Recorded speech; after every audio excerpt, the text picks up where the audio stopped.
चलिए बताइए, तो आवाज आप लोग सुन पा रहे हैं? जी सर। आवाज में तो कहीं से कोई दिक्कत नहीं है क्या?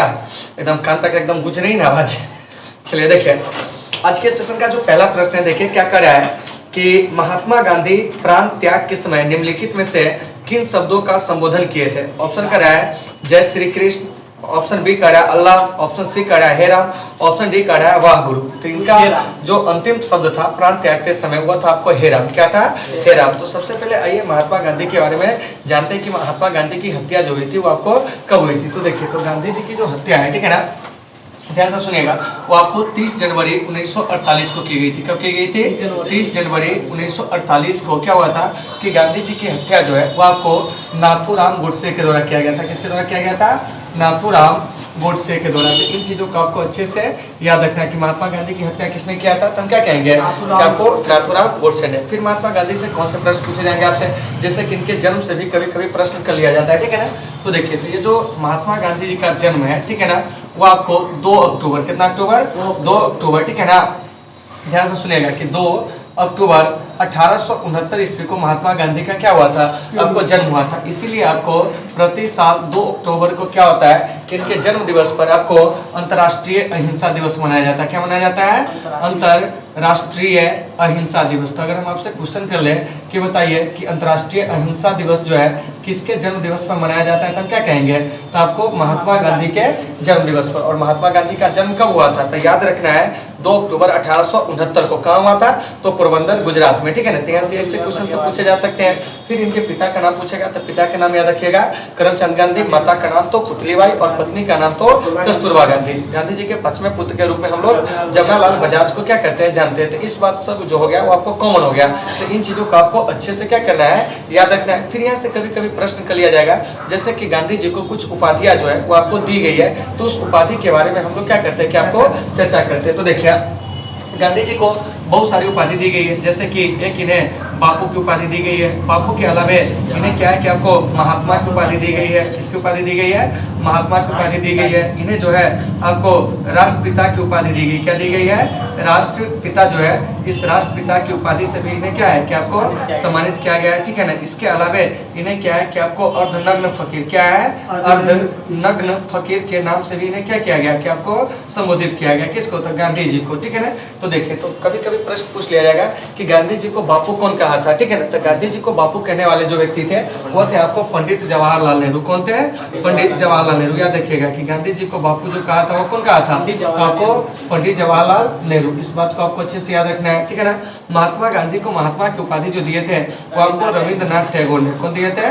रविंद्रनाथ टैगोर या रविंद्रनाथ ठाकुर ने ही इन्हें क्या किया था कि आपको महात्मा की उपाधि दिया था। इस बात को याद रखना है। राष्ट्रपिता इन्हें जो कहते हैं वो आपको सुभाष चंद्र बोस। कौन कहते हैं? सुभाष चंद्र बोस। तो इस बात को भी आपको अच्छे से याद रखना है। उसके बाद है आपको अर्धनग्न फकीर जो इसको कहा था वो आपको विंस्टन चर्चिल। कौन कहा था?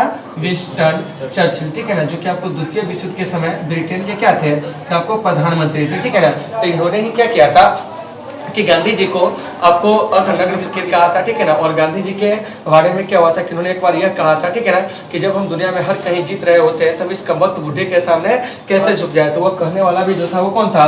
तो आपको विंस्टन चर्चिल था। क्या था? विंस्टन चर्चिल था। इसके अलावे ये जो आपको क्या है कि महात्मा गांधी है, इन्हें मलंग बाबा के उपाधि से भी क्या है कि आपको संबोधित किया गया है। 3 बातों को भी आपको अच्छे से याद रखना है। अब देखिए, अब है कि गांधी जी के से जो कुछ क्वेश्चन पूछे जाएंगे, क्या पूछे जाएंगे, जैसे कि आपको गांधी जी का पहला विदेश यात्रा किस देश का था। तो याद रखिएगा कि गांधी जी का पहला विदेश यात्रा जो था वो आपको ब्रिटेन का था। क्या था? पहला विदेश यात्रा गांधी जी कहाँ के किए थे? तो क्या कहेंगे आपको? ब्रिटेन का। किसका? ब्रिटेन का। यानी कि यह इंग्लैंड गए थे आपको पढ़ाई के लिए, वकालत की पढ़ाई के लिए। तो इन बातों को याद रखना है। फिर यहाँ से कभी कभी क्वेश्चन पूछ लिया जाएगा कि गांधी जी दक्षिण अफ्रीका कब गए। क्या गए? गांधी जी दक्षिण अफ्रीका कब गए? देखिए, आपसे क्वेश्चन से पूछे जाएंगे। तो गांधी जी दक्षिण अफ्रीका गए थे 1893 में। कितना में? 1893 में। लेकिन ये आपको वापस जो आए थे, क्या हुए थे? वापस आए थे। यह आपको 1915 में। कितना में? 1915 में। तो आपको याद रखना है कि गांधी जी दक्षिण अफ्रीका कब गए थे? तो आपको 1893 में वापस कब आए थे गांधी जी दक्षिण अफ्रीका से? तो 9 जनवरी 1915 को। इसीलिए 9 जनवरी को हम लोग प्रवासी भारतीय दिवस के रूप में भी क्या कहते हैं कि आपको मनाते हैं, ठीक है ना। और प्रवासी भारतीय दिवस वर्ष 2003 से आपको मनाया जाता है और इसकी शुरुआत जो हुई थी अटल बिहारी वाजपेयी जी के प्रधानमंत्री पद पर रहते हुए, ठीक है ना। तीन बातों को भी आपको अच्छे से याद रखना है। फिर यहाँ से कभी कभी प्रश्न पूछ लिया जाएगा आपसे कि बताइए कि गांधी द्वारा जो चलाए गए जो आंदोलन है उस पर आप क्या करें, चर्चा करें, ठीक है ना। तो देखिए, तो गांधी जी के द्वारा क्या है कि बहुत सारे आंदोलन चलाए गए थे, ठीक है ना। जैसे कि आपको सबसे पहले गांधी जी आपको 1906 में क्या हुए थे कि दक्षिण अफ्रीका में आपको सबसे पहले सत्याग्रह का क्या किए थे, प्रयोग किए थे, ठीक है ना। लेकिन हमारे भारत में इनके द्वारा चलाया गया जो पहला सत्याग्रह आंदोलन था वो आपको चंपारण सत्याग्रह था। और चंपारण सत्याग्रह जो है वो आपको वर्ष 1917 में क्या हुआ था कि आपको चलाया गया था। तो आइए इन सब पर भी थोड़ा सा क्या करेंगे कि आपको विचार करेंगे, क्या करेंगे, विचार करेंगे, ठीक है ना। तो गांधी जी द्वारा चलाए गए अगर हम आंदोलन की बात करते हैं, क्या करते हैं, आंदोलन की बात करते हैं, तो इन आंदोलनों में जो सबसे पहले वो क्या है, तो आपको चंपारण सत्याग्रह, क्या है, चंपारण सत्याग्रह गांधी जी के द्वारा भारत में चलाया गया पहला आपको आंदोलन जो था वो कौन था, तो आपको चंपारण सत्याग्रह। और चंपारण सत्याग्रह कब चलाया गया था, 1917 में। तो यहाँ से आपका एक प्रश्न आएगा कि सर सत्याग्रह हम किसको कहते हैं, तो सत्य और अहिंसा के मार्ग पर चलते हुए अपने दुश्मनों को बिना कोई क्षति पहुंचाए हुए, ठीक है ना, उससे अपनी बातों को मनवा लेना क्या कहलाता है, आपको सत्याग्रह कहलाता है। क्या कहलाता है, सत्याग्रह कहलाता है, याद रहेगा, ठीक है ना। तो गांधी जी सत्याग्रह का पहला प्रयोग कहाँ किए थे, दक्षिण अफ्रीका में, ठीक है ना। और उसके बाद भारत में जो किए थे कब किए थे, 1917 में। तो देखिए, तो चंपारण में क्या था कि आपको तीन-कठिया व्यवस्था अंग्रेजों ने लागू कर रखा था, ठीक है ना। और उसके अंतर्गत क्या था कि जो आपके पास 20 कट्ठा भूमि होता था उसके 3 कट्ठा भूमि पर आपको नील की खेती जो होता था वो आपको करना पड़ता था, ठीक है ना। तो ऐसे में क्या होता था कि किसानों को, ठीक है ना, कि सबसे पहले जो उनके उपज है उनका उचित मूल्य नहीं मिलता था।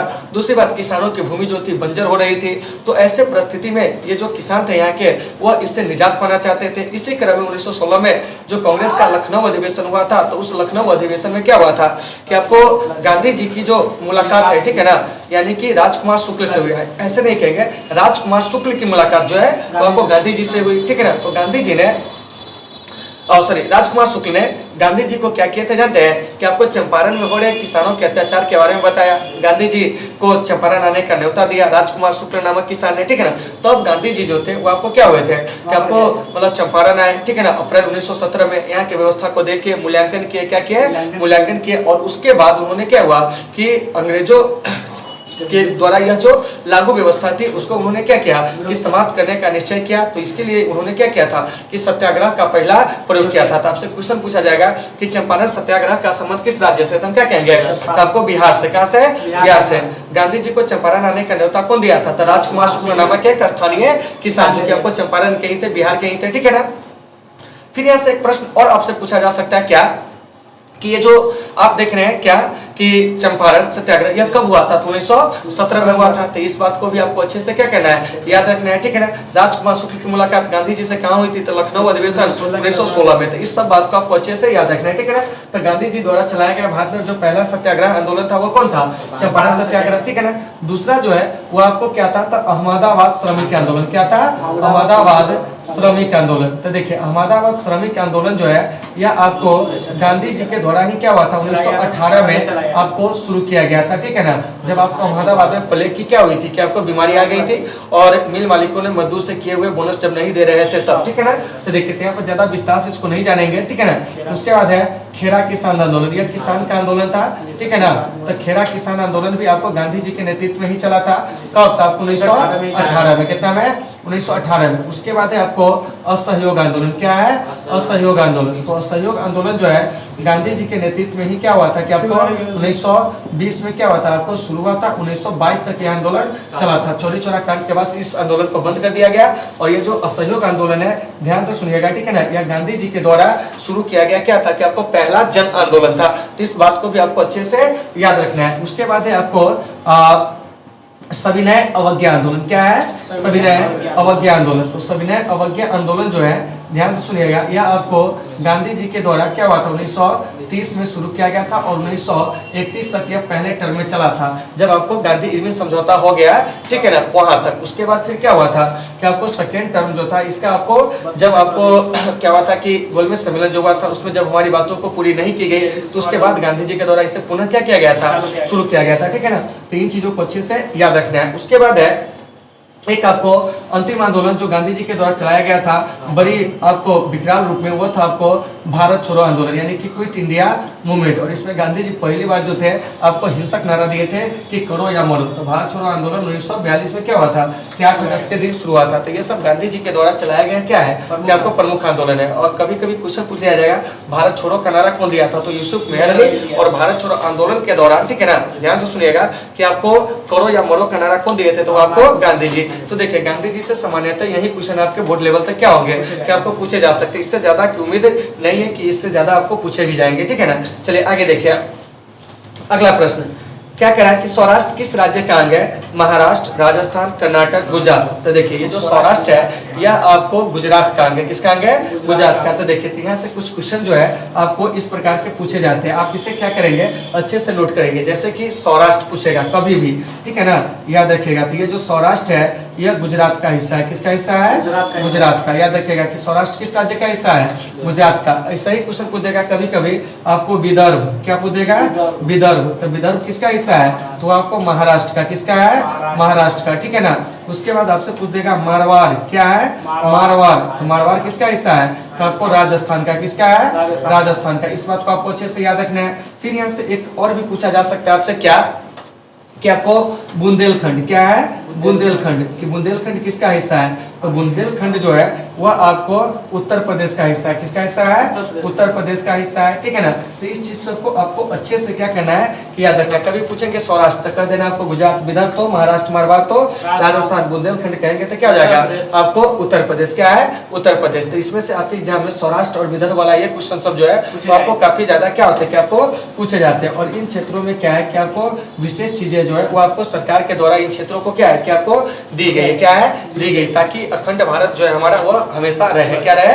हमेशा रहे। तो इस बात को भी आपको अच्छे से क्या करना है, याद रखना है, ठीक है ना। तो कभी पूछते सौराष्ट्र तो कहना है गुजरात, विदर्भ कहेंगे तो महाराष्ट्र, मारवाड़ कहेंगे तो क्या?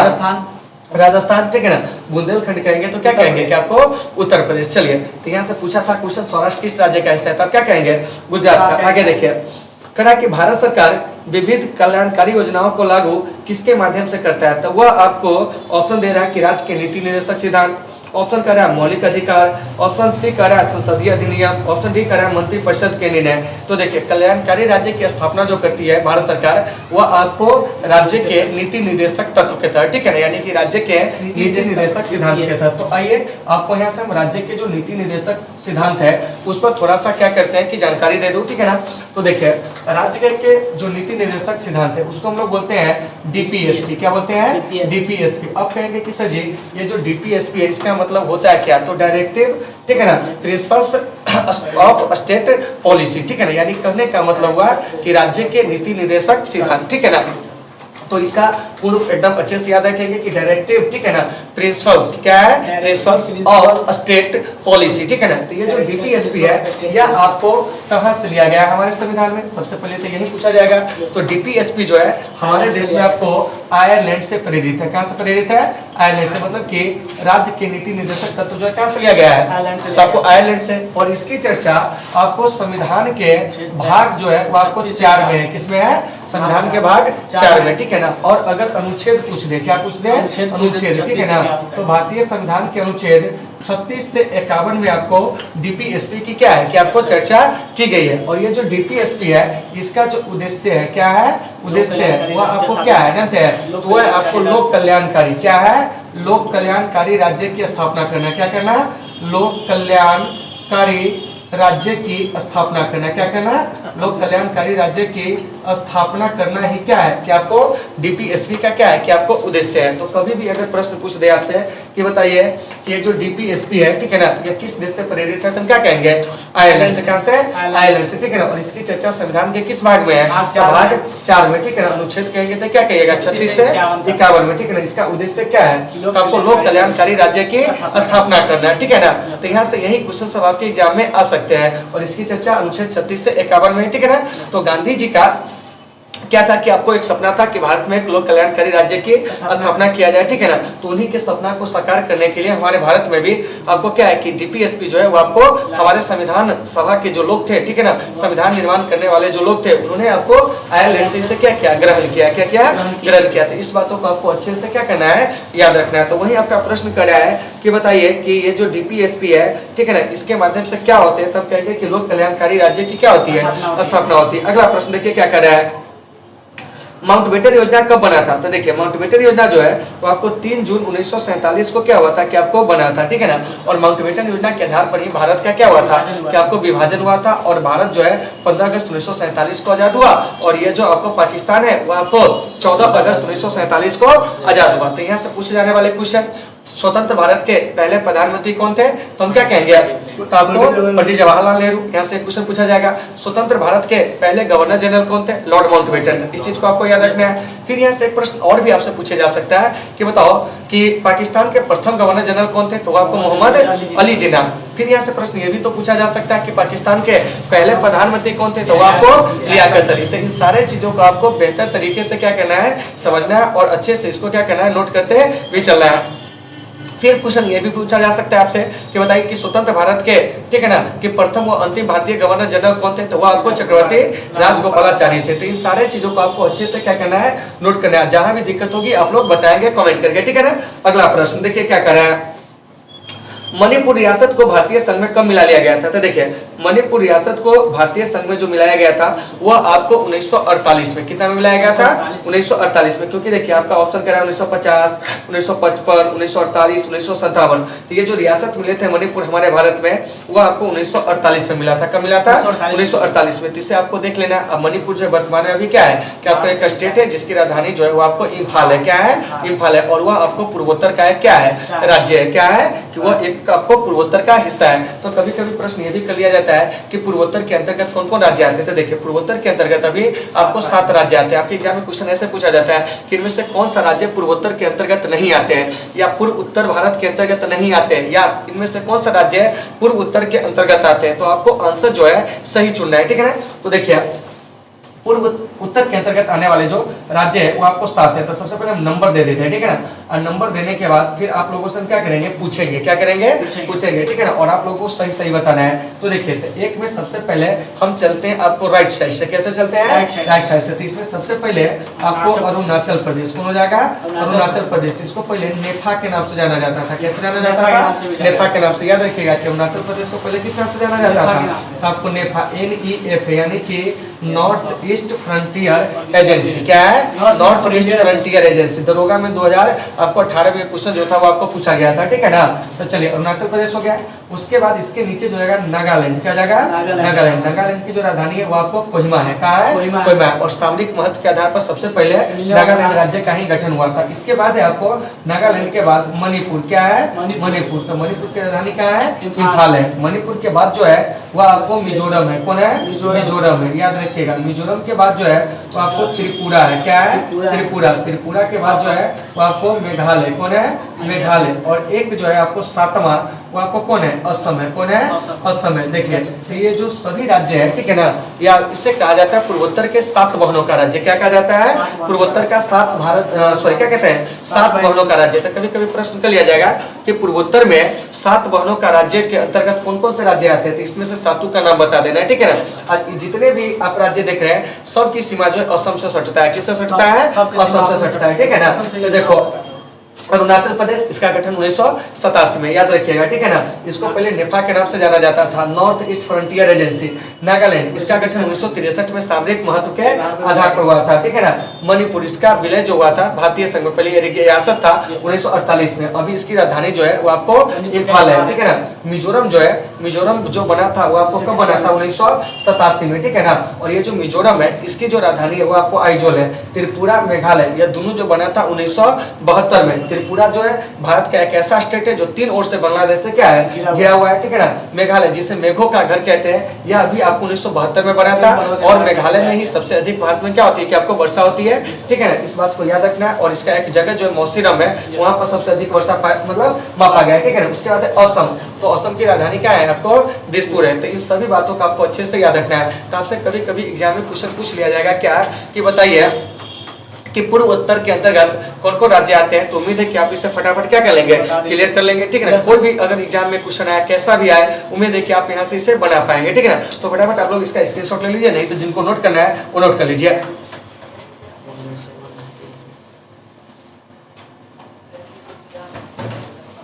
क्या अगला प्रश्न जो है हमारा क्या कर रहा है, ध्यान से सुनिएगा कि भारत के प्रथम मुख्य चुनाव आयुक्त जो थे वो आपको कौन थे। ऑप्शन ए दे रहा है कुमार मंगलम, सच्चिदानंद सिन्हा, सुकुमार सेन, टी.एन. शेषन, ठीक है ना। तो देखिए भारत के जो प्रथम मुख्य चुनाव आयुक्त थे, ठीक है ना, वो आपको कौन थे, सुकुमार सेन। क्या है, सुकुमार सेन। तो सबसे पहले आपको इस चीज को अच्छे से याद रखना होगा कि प्रथम चुनाव आयुक्त कौन, तो सुकुमार सेन। अभी के जो है कौन है, सुशील चंद्रा। तो ये जो चुनाव आयुक्त होते हैं वो कहाँ होते हैं, तो यह आपको यानी कि निर्वाचन आयोग में होते हैं। किसमें होते हैं, निर्वाचन आयोग में। तो भारत में आपको सही ढंग से चुनाव संपन्न कराने के लिए ही निर्वाचन आयोग का गठन जो था 25 जनवरी 1950 को क्या हुआ था, किया गया था। और इसीलिए हम लोग 25 जनवरी को प्रति साल राष्ट्रीय मतदाता दिवस के रूप में मनाते हैं। तो आइए मुख्य चुनाव आयुक्त क्या हो जाएगा, मुख्य चुनाव आयुक्त। देखिए ध्यान से, वर्तमान मुख्य चुनाव आयुक्त, तो यह आपको कौन है, तो यह आपको यानी कि सुशील चंद्रा है। कौन है, सुशील चंद्रा, याद रखिएगा, ठीक है ना। कौन है, सुशील चंद्रा, याद रखना है, ठीक है ना, कि वर्तमान मुख्य चुनाव आयुक्त कौन है, सुशील चंद्रा। अभी वाला अगर वर्तमान सॉरी अभी कह रहे हैं कि मतलब अगर ऐसे पूछा जाए कि पहले चुनाव आयुक्त कौन थे, प्रथम, ठीक है ना, तो प्रथम चुनाव आयुक्त जो थे उनका नाम था आपको सुकुमार सेन। क्या नाम था, सुकुमार सेन। याद रखिएगा कि प्रथम का नाम क्या है, तो आपको सुकुमार सेन। क्या है, सुकुमार सेन। तो कभी कभी प्रश्न कर लिया जाएगा कि बताओ कि प्रथम चुनाव आयुक्त कौन थे, तो हम क्या कहेंगे, सुकुमार सेन, ठीक है ना। वर्तमान मुख्य चुनाव आयुक्त कौन है, तो हम क्या कहेंगे, तो आपको सुशील चंद्रा। हमारे भारत में निर्वाचन आयोग का गठन कब हुआ था, तो देखिए यहाँ से कुछ क्वेश्चन पूछे जा सकते हैं, उसको आप लोग समझिएगा, ठीक है ना। तो ये जो आपको इलेक्शन कमीशन ऑफ इंडिया है, क्या है, इलेक्शन कमीशन ऑफ इंडिया यानी ईसीआई। क्या है, ईसीआई, ठीक है ना, इलेक्शन कमीशन ऑफ इंडिया। इसका गठन जो भारत में हुआ था वो आपको 25 जनवरी 1950 को हुआ था। इसीलिए हम लोग 25 जनवरी को क्या करते हैं कि आपको राष्ट्रीय मतदाता दिवस मनाते हैं। क्या करते हैं, राष्ट्रीय मतदाता दिवस मनाते हैं। और ये जो चुनाव आयोग है, ठीक है ना, इस चुनाव आयोग का काम है कि भारत में आपको मतदान प्रणाली को निष्पक्ष व स्वतंत्र बनाए रखना, ठीक है ना, और सही ढंग से उचित समय पर क्या करना कि आपको चुनाव कराना बिना किसी पक्षपात के। क्या है, बिना किसी पक्षपात के। तो इन चीजों को आपको अच्छे से क्या करना है, याद रखना है। तो हम लोग राष्ट्रीय मतदाता दिवस कब मनाते हैं, 25 जनवरी को। क्यों, क्योंकि 25 जनवरी 1950 को क्या हुआ था, इलेक्शन कमीशन ऑफ इंडिया का क्या हुआ था, गठन हुआ था। इन चीजों को अच्छे से याद रखना है। फिर कभी कभी क्वेश्चन पूछ दिया जाएगा कि बताओ ये जो ईसीआई है, क्या है, ईसीआई है, इसका हेड क्वार्टर जो है कहाँ है। तो देखिए ईसीआई का जो हेड क्वार्टर है वो आपको नई दिल्ली है। कहाँ है, नई दिल्ली है। तो इस बात को भी आपको अच्छे से याद रखना है, ठीक है ना। अगर प्रश्न कर देंगे कि बताइए कि ये जो निर्वाचन आयोग है इसका मुख्यालय कहाँ है, तो हम क्या कहेंगे, तो आपको नई दिल्ली में। और हम जो भी बात कर रहे हैं, देख रहे हैं, ईसीआई मतलब इलेक्शन कमीशन ऑफ इंडिया। क्या है, इंडिया। तो आपके एग्जाम में कौन कौन क्वेश्चन आ सकते हैं समझिए। तो सबसे पहले राष्ट्रीय मतदाता दिवस कब मनाते हैं, तो आपको 25 जनवरी को। भारत में चुनाव आयोग का गठन कब हुआ था, तो हम क्या कहेंगे, 25 जनवरी 1950 को। ये जो आपको प्रथम मुख्य चुनाव आयुक्त कौन थे, सुकुमार सेन। और वर्तमान वाला कौन है, तो आपको सुशील चंद्रा। तो इन चीजों को आपको अच्छे से याद रखना है। तो यहाँ पर वही क्वेश्चन कर रहा है कि भारत के प्रथम चुनाव आयुक्त कौन थे, तो आपको सुकुमार सेन थे। आगे चलिए, कह रहा कि भारत प्रारंभिक दौर में विकास की जो नीति अपनाई उसमें से निम्नलिखित में से कौन सा विचार शामिल नहीं था? नियोजन, उदारीकरण, इनमें से कोई नहीं। तो इसका सही आंसर जो जाएगा वो आपको उदारीकरण होगा, क्योंकि उदारीकरण हमारे भारत में आया था 1991 में। कब आया था? 1991 में। लेकिन नियोजन को तो हम बहुत पहले ही अपना लिए थे। क्या किए थे? अपना लिए थे, ठीक है ना। नियोजन कहने का मतलब है कि भारत में जिसको आप लोग कहते हैं पंचवर्षीय योजना, क्या है? पंचवर्षीय योजना। तो इस आर्थिक नियोजन को हम लोग 1951 में ही क्या कर लिए थे? अपना लिए थे, ठीक है ना। और पंचवर्षीय योजना हमारे देश में किस देश से प्रेरित है? सोवियत संघ से। तो ये सब बताने की जरूरतें नहीं है। पंचवर्षीय योजना अब जो है अब नहीं बनती है। क्या होती है? नहीं बनती है। लास्ट पंचवर्षीय योजना जो था 12वीं पंचवर्षीय योजना वो आपको 2017 में ही समाप्त हो चुकी है। तब पंचवर्षीय योजना पे बहुत सारे आपको हम एनालिसिस करके प्रीवियस वीडियो में दिए हुए थे, आप लोग उसे भी जरूर देख लेंगे, ठीक है ना। अगला चलिए क्या कर रहा है कि नीति आयोग का अध्यक्ष जो होता है कौन होता है? तो देखिए नीति आयोग के जो अध्यक्ष होते हैं कौन होते हैं? वित्त मंत्री, प्रधानमंत्री, राष्ट्रपति और आपको रिजर्व बैंक के गवर्नर। तो इसका जो सही आंसर हो जाएगा क्या हो जाएगा? प्रधानमंत्री। क्या हो जाएगा?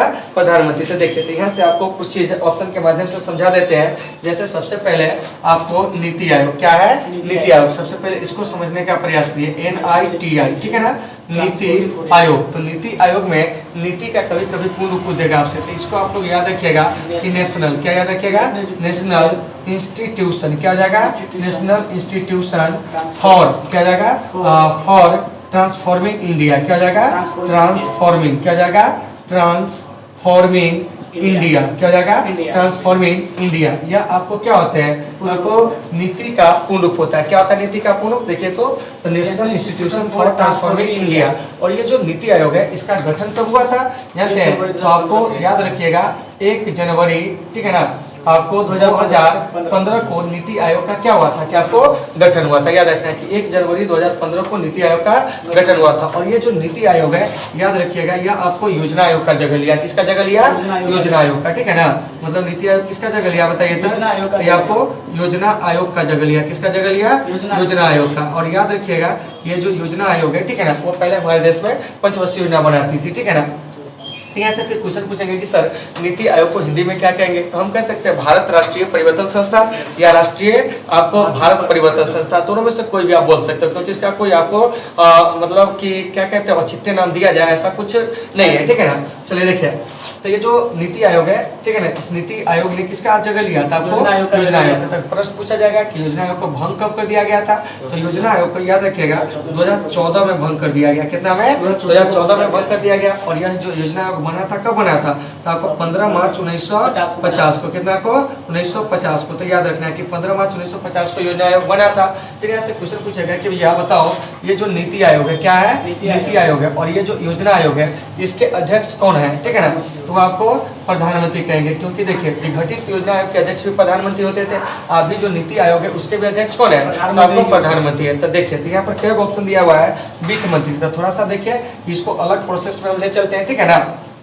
तो जैसे अभी वित्त मंत्री का नाम दिया हुआ है, तो वित्त मंत्री जो हो जाएंगे अभी कौन है? आपको निर्मला सीतारमण। देखिए तो इन चीज सबको आपको याद रखना है कि वित्त मंत्री कौन है? तो निर्मला सीतारमण। कौन है? रमन, ठीक है ना। उसके बाद आपको एक ऑप्शन दिया हुआ है प्रधानमंत्री। तो प्रधानमंत्री का नाम बताने की आवश्यकता है आप लोगों को? नहीं ना है। तो प्रधानमंत्री कौन है? तो आपको नरेंद्र मोदी। कौन है? नरेंद्र मोदी। इन चीजों को आपको अच्छे से याद रखना है कि प्रधानमंत्री कौन है? नरेंद्र मोदी। उसके बाद आपको एक ऑप्शन दिया हुआ है आपको क्या कि रिजर्व बैंक के गवर्नर। तो देखिए तो RBI के जो अभी गवर्नर है वो आपको शक्तिकांत दास है। कौन है? शक्तिकांत दास है, 25वें गवर्नर है। नहीं तो RBI के गवर्नर अभी कौन है? शक्तिकांत दास। उसके बाद है आपको राष्ट्रपति। कौन है? राष्ट्रपति। तो राष्ट्रपति जो है अभी कौन है आपको? तो आपको रामनाथ कोविंद। 14वें नंबर के, क्या नंबर के है? 14वें नंबर के। तो रामनाथ कोविंद, महामहिम रामनाथ कोविंद पढ़िए, ठीक है ना। वही आपको अभी क्या है ध्यान से सुनिएगा कि आपको भारत के राष्ट्रपति और 14वें राष्ट्रपति है। क्या क्रम क्या है? 14वें। तो यहाँ पर आगे आपको RBI। तो RBI का मतलब होता है रिजर्व बैंक ऑफ इंडिया। क्या होता है? इंडिया। तो अभी इसके जो गवर्नर है कौन है? तो शक्तिकांत दास है। तो इन चीजों को अच्छे से याद रखना है। तो यहीं पर आपका प्रश्न पूछ रहा था कि नीति आयोग के अध्यक्ष कौन होते हैं? तब क्या कहेंगे? आपको प्रधानमंत्री होते हैं, ठीक है ना। और जो विघटित योजना आयोग था उसके भी अध्यक्ष कौन होते थे? तो आपको प्रधानमंत्री होते थे। चलिए आगे चलते हैं। नहीं देखिए अगला क्वेश्चन जो है हमारा क्या कर रहा है, इस पर हम लोग क्या करेंगे कि आपको चर्चा करेंगे। देखिए अगला प्रश्न कर रहा है कि बताइए खाद्य संकट से सबसे अधिक प्रभावित राज्य कौन है, तो आपको बिहार था। कौन था? बिहार था, ठीक है ना। अब आइए बिहार में भी सबसे ज्यादा भी आपको क्या है कि आपको भूखमरी है, क्या है? भूखमरी है। इसके अलावा आपको गरीबी है, क्या है? गरीबी है। तो देखिए तो भारत के कुछ ऐसे राज्य है जो आपको आर्थिक दृष्टि से काफी पिछड़ा हुआ है, इसीलिए उसको कहा जाता है बीमारू राज्य। क्या कहा जाता है? बीमारू राज्य। क्या कहा जाता है? बीमारू राज्य, ठीक है ना। देखिए कि भारत के कुछ ऐसे राज्य है जिसे क्या कहा जाता है? बीमारू राज्य। तो देखिए बीमारू राज्य बी से क्या हो जाएगा, तो आपको बिहार। क्या हो जाएगा? बिहार, ठीक है ना। ए में से क्या हो जाएगा, तो आपको मध्य प्रदेश। क्या हो जाएगा? मध्य प्रदेश। मध्य प्रदेश को तो कहा जाता है भारत का दिल, नहीं। और आर से क्या हो जाएगा, तो आपको राजस्थान। क्या हो जाएगा? राजस्थान, ठीक है ना। और उसके बाद आपको यू से क्या हो जाएगा, तो आपको उत्तर प्रदेश या उड़ीसा, दोनों कह सकते हैं। उड़ीसा कहिए और उत्तर प्रदेश दोनों इसमें आते हैं, ठीक है ना। उत्तर प्रदेश और आपको उड़ीसा, यह दोनों जो है आपको यू से आ जाएंगे। किससे आ जाएंगे? यू से आ जाएंगे। तो ये सब आपको भारत के क्या है कि बीमारू राज्य है। तो बीमारू राज्य कहने का मतलब ये नहीं हुआ कि बीमारी आपको ज्यादा है, ठीक है ना। समझ में आ रही है ना आप लोगों को? दिक्कत है ना? चलिए देखिए तो यह आर्थिक दृष्टि से काफी ज्यादा पिछड़ा है। क्या है? पिछड़ा है, इसीलिए इसको क्या कहा जाता है? बीमारू राज्य, ठीक है ना। तो देखिए इसके अंतर्गत बिहार, मध्य प्रदेश, राजस्थान, उड़ीसा और आपको कौन है? उत्तर प्रदेश। तो बिहार की राजधानी कहाँ? पटना। मध्य प्रदेश तो आपको भोपाल, राजस्थान तो जयपुर, जिसको पिंक सिटी के नाम से भी जाना जाता है। उड़ीसा तो उड़ीसा की राजधानी क्या है, तो आपको भुवनेश्वर, ठीक है ना। उत्तर प्रदेश की जो राजधानी है वो क्या है, तो आपको लखनऊ। लखनऊ को नवाबों का शहर कहा जाता है। किसका शहर कहा जाता है? नवाबों का शहर, ठीक है ना। तीन बातों को आपको अच्छे से याद रखना था। खाद्य संकट से जो सबसे अधिक प्रभावित राज्य इसमें आपको बिहार है। कौन है? बिहार है। चलिए आइए अब कह कि भारत में पंचवर्षीय योजना की शुरुआत कब हुई थी, तो देखिए भारत में पंचवर्षीय योजना की जो शुरुआत हुई थी वो आपको 1951 में। कितना में? 1951 में। देखिए पंचवर्षीय योजना को हमारे देश में कहा जाता है आर्थिक नियोजन। तो याद रखिएगा कि भारत में आपको ये जो पंचवर्षीय योजना है, क्या है? पंचवर्षीय योजना, इसकी जो शुरुआत हुई थी कब हुई थी? 1 अप्रैल 1951 को। और ये जो पहली पंचवर्षीय योजना थी, याद रखिएगा उसकी अवधि जो है 1951 से कितना था? 1956। याद रखिएगा कि पहली पंचवर्षीय योजना की अवधि क्या है? 1951 से 1956। याद रखना है कि पहली पंचवर्षीय योजना क्या है? पहली पंचवर्षीय योजना क्या है? योजना उसकी अवधि क्या है? 1951 से 1956। और पहली पंचवर्षीय योजना में आपको कृषि और सिंचाई पर क्या किया गया था कि आपको अधिक बल दिया गया था। तो इन बातों को भी आपको अच्छे से क्या करना है? समझना है। और भारत में पंचवर्षीय योजना जो है वो आपको सोवियत संघ से क्या है कि आपको प्रेरित है। और पूरी दुनिया में सबसे पहले जो आपको आर्थिक नियोजन की शुरुआत जो हुई थी वो आपको सोवियत संघ में, जब वहाँ के आपको सर्वे सर्वा आपको स्टालिन थे तब उन्होंने क्या किया था? इसे शुरू किया था। तो इन बातों को भी आपको अच्छे से याद रखना है। और जो भी साम्यवादी अर्थव्यवस्था होता है उसमें आपको केंद्रीय नियोजन को क्या होता है? आपको ज्यादा जगह दी जाती है, ठीक है ना। तो हमारे भारत में भी ये जो पंचवर्षीय योजना सोवियत संघ से प्रेरित है। 1951 में शुरू हुआ था। पहली पंचवर्षीय योजना की अवधि 1951 से कितना है? 1956। फिर यहाँ से प्रश्न आएगा कि भारत में पंचवर्षीय योजना को बनाता था कौन, तो इसे बनाता था आपको योजना आयोग। कौन बनाता था? योजना आयोग। इस बात को आपको याद रखना है, ठीक है ना। पंचवर्षीय योजना को बनाने वाली संस्था कौन थी? योजना आयोग। जबकि इसको जाता जो था वो आपको एनडीसी जाता था। एनडीसी मतलब राष्ट्रीय विकास परिषद। तो कुछ जगह एनडीसी का गठन कब हुआ था? 6 अगस्त 1952 को। इसका काम क्या था? पंचवर्षीय योजना की क्या करना? जांच करना। क्या करना? जांच करना। तो यहाँ से जो भी प्रश्न आएंगे आप उसे फटाफट क्या करेंगे? एग्जाम में क्लियर करेंगे। और देखिए डाउट में नहीं रहना है, जो आपको हल्का आएगा सबसे पहले उसी को क्या करना है? देखना है। चलिए आगे देखिए कह रहा है कि संयुक्त राष्ट्र संघ के चार्टर में कितनी धाराएं हैं, तो देखिए संयुक्त राष्ट्र संघ के चार्टर में जो धाराएं हैं वो आपको 100 कितना है? 11 है। क्या है? 11 है। जबकि अध्याय पूछेंगे तो वो कितना है? तो आपको 70 है। कितने हैं? 70 है। यानी संयुक्त राष्ट्र संघ का जो संविधान है उसमें आपको 111 क्या है कि आपको यानी क्या कहेंगे कि आपको धाराएं कहेंगे और 70 जो है वो आपको अध्याय। तो संयुक्त राष्ट्र संघ से क्या क्या क्वेश्चन पूछे जा सकते हैं? देखिए तो सबसे पहले यूएनओ का गठन। तो यूएनओ का गठन जो हुआ था 24 अक्टूबर 1945 को। इसीलिए 24 अक्टूबर को हम लोग यूएनओ दिवस मनाते हैं। क्या मनाते हैं? यूएनओ दिवस। तो अगर आपसे क्वेश्चन पूछेगा यूएनओ दिवस कब मनाया जाता है, तो क्या कहेंगे? आपको 24 अक्टूबर को, क्योंकि इसी दिन संयुक्त राष्ट्र संघ की क्या हुई थी? स्थापना हुई थी, ठीक है ना। फिर पूछा जाएगा कि ये जो यूएनओ है इसका मुख्यालय कहाँ है, ठीक है ना। तो इसका जो मुख्यालय भाई मेरे वो आपको न्यूयॉर्क में। कहाँ है? न्यूयॉर्क में। और यह न्यूयॉर्क जो है वो आपको मैनहट्टन द्वीप पर है। क्या है? मैनहट्टन द्वीप पर। कहाँ था? आपको अमेरिका में। कहाँ है? अमेरिका में। फिर क्वेश्चन पूछा जाएगा कि संयुक्त राष्ट्र संघ के प्रमुख कितने अंग है, तो अगर इसके अंग की बात की जाए तो यह अंग आपको 6 है। कितने हैं? 6। तो याद आएगा कि संयुक्त राष्ट्र संघ के कितने प्रमुख अंग है, तो हम क्या कहेंगे? 6 प्रमुख अंग है, ठीक है ना। कौन कौन है? तो महासभा है, सुरक्षा परिषद है, आर्थिक और सामाजिक परिषद है, प्रन्यास परिषद है, सचिवालय और अंतर्राष्ट्रीय न्यायालय, जिसमें से अंतर्राष्ट्रीय न्यायालय द हेग में। कहाँ है? द हेग में। तो इन चीजों को याद रखना है। फिर क्वेश्चन पूछा पूछा जाएगा कि संयुक्त राष्ट्र संघ के वर्तमान में जो महासचिव है कौन है, तो देखिए तो अभी जो आपको महासचिव है वो आपको एंटोनियो गुतेरेस है। कौन है? एंटोनियो, क्या है? एंटोनियो गुतेरेस, ठीक है ना। तो ये जो एंटोनियो गुतेरेस साहब है ये आपको पुर्तगाल के है। कहाँ के है? पुर्तगाल के। याद रखिएगा कि एंटोनियो गुतेरेस साहब कहाँ के है? ये आपको पुर्तगाल के है। इस बात को आपको अच्छे से क्या करना है याद रखना है। प्रथम महासचिव पूछेंगे तो हो जाएंगे आपको त्रिगवेली। प्रथम एशियाई महासचिव पूछेंगे तो वो हो जाएंगे आपको यूठान। क्या हो जाएंगे? यूठान। तो इन बातों को अच्छे से याद रखना है, ठीक है ना। फिर यहाँ से एक प्रश्न आपसे और भी किया जा सकता है। क्या हो सकता है? एक प्रश्न और भी किया जा सकता है। वो प्रश्न क्या हो सकता है? ध्यान से सुनिएगा, ठीक है ना। कि संयुक्त राष्ट्र के प्रथम महासचिव कौन थे जिनकी मृत्यु जो थी वो आपको हवाई दुर्घटना में हुई थी? तो आपको डैग हैमरशोल्ड थे। कौन थे? डैग हैमरशोल्ड थे। तो इन बातों को आपको अच्छे से क्या करना है? समझना है। आगे देखिए कह रहा है कि भारत में नई आर्थिक नीति की शुरुआत किस प्रधानमंत्री ने किए थे? तो आपको पीवी नरसिम्हा राव। कौन किए थे? पीवी नरसिम्हा राव। 1991 में, याद होगा आपको। ये जो नेप है, क्या है? नेप है, ठीक है ना। न्यू इकोनॉमिक पॉलिसी कब शुरू हुआ था? 1991 में। और उस समय जो पीएम थे वो कौन थे? तो आपको पीवी नरसिम्हा राव। कौन थे? पीवी नरसिम्हा, ठीक है ना। नरसिम्हा राव जो थे पीएम थे। वित्त मंत्री जो थे वो आपको डॉक्टर मनमोहन सिंह थे। कौन थे? डॉक्टर मनमोहन सिंह थे, ठीक है। इस बात को अच्छे से आपको याद रखना है। करा श्वेत क्रांति का संबंध किससे है? तो ये आपको दूध के उत्पादन से। किससे? दूध के उत्पादन से। इसी में रजत क्रांति पूछता था, अंडा हो जाता है, ठीक है ना।